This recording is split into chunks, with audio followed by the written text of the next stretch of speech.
তোমাদের সবাইকে ইতিহাস সমাধান ইউটিউব চ্যানেলে স্বাগত। তো এই ইতিহাসের এই সংক্রান্ত ভিডিও আসার জন্য চ্যানেলটিকে সাবস্ক্রাইব করে রাখতে পারেন, ভালো লাগলে সাবস্ক্রাইব করে নেবেন। আজকে আমরা আলোচনা করব এসএলএসটি হিস্ট্রি এমসিকিউ বিজয়নগর টপিকের ওপরে। বিজয়নগর কোন নদীর তীরে অবস্থিত?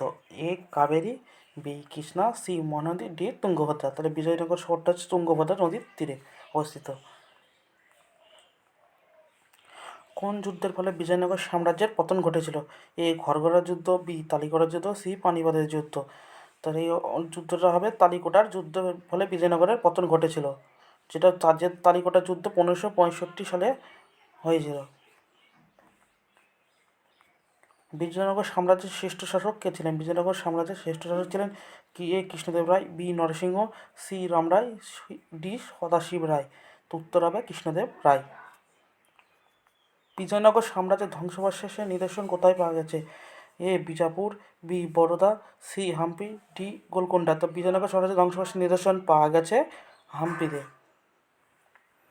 এই হাম্পি বিজয়নগরের রাজধানী। বিজয়নগর সাম্রাজ্যে বিবাহ কর বাতিল করেন কে? বিজয়নগর সাম্রাজ্যে বিবাহ কর বাতিল করেন কৃষ্ণদেব রায়। অষ্টাদিগ্গজ কার রাজসভায় ছিল? অষ্টাদিগ্গজ বা 8জন পণ্ডিত ছিল কৃষ্ণদেব রায়ের রাজসভায় ছিল। নিম্নলিখিত কোনটি বিজয়নগর সাম্রাজ্যে আমদানি করা হতো? ঘোড়া। বিজয়নগর সাম্রাজ্যে আমদানি করা হতো ঘোড়া। পর্তুগিজদের কাছ থেকে ঘোড়া আমদানি করা হতো। কৃষ্ণদেব রায় এখানে যে সংশয়, এটা সমসাময়িক ছিলেন। সংশয়ের পরিবর্তে এখানে সমসাময়িক হবে, টাইপিং মিস্টেক আছে। তো কৃষ্ণদেব রায় সে সমসাময়িক ছিলেন বাবরের, তাহলে বাবরের সমসাময়িক কৃষ্ণদেব রায়। কার উপাধি ছিল অন্ধ্র কবিতার পিতামহ? তবে এটা উত্তর হবে পেদ্দান। আমুক্ত 10 নম্বর প্রশ্ন, আমুক্ত মাল্যদা কার লেখা? A Krishnadeva Raya, B Kharavela, C Vatsaraja, D Peddana. Amuktamalyada Krishnadeva রায়ের লেখা। বিদেশি পর্যটকরা বিজয়নগরের কোন বিখ্যাত মুদ্রার নাম দিয়েছিল প্যাগোডা?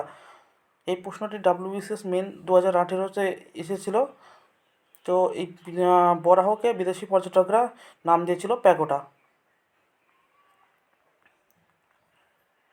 প্রাচীন কোন হিন্দু ধ্বংসস্তূপের ওপর গোলকোন্ডার মুসলিম সাম্রাজ্য গড়ে উঠেছিল? প্রাচীন ওয়াঙ্গরের ধ্বংসস্তূপের ওপর গোলকোন্ডার মুসলিম সাম্রাজ্য গড়ে উঠেছিল।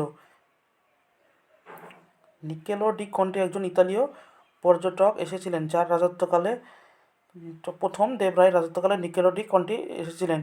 এটি নিয়েও মতান্তর রয়েছে যদিও। বিজয়নগরের কোন শাসক চীনে দূত পাঠিয়েছিলেন? চীনে দূত পাঠিয়েছিলেন বিজয়নগরের কোন শাসক? তো এই প্রশ্নের উত্তর হবে প্রথম বুক্ক। নাগলপুর বা নাগল্যপুর যে একই নাম, নগরটির স্থপতিকে কৃষ্ণদেব রায়। তো আজকের এই পর্ব এখানেই শেষ হচ্ছে। আবার দেখা হবে আরেকটি পর্ব নিয়ে।